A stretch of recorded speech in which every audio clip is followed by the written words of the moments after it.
জগন্নাথ বিশ্ববিদ্যালয়ের সংসদ নির্বাচনের ফলাফল গণনা করা হচ্ছে। এরই মধ্যে সংবাদ এলো, জগন্নাথ বিশ্ববিদ্যালয়ে এক ছাত্রীকে গুম করা হয়েছে।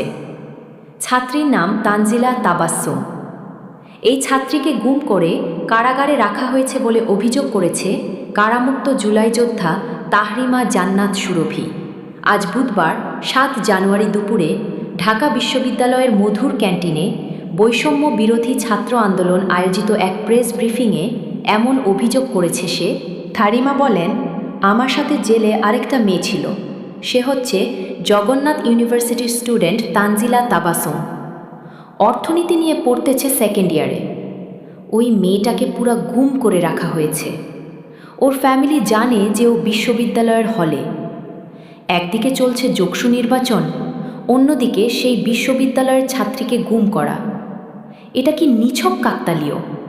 আপনারা কি মনে করেন কমেন্ট করে জানান। সর্বশেষ সকল তথ্য পেতে চ্যানেলটি সাবস্ক্রাইব করুন।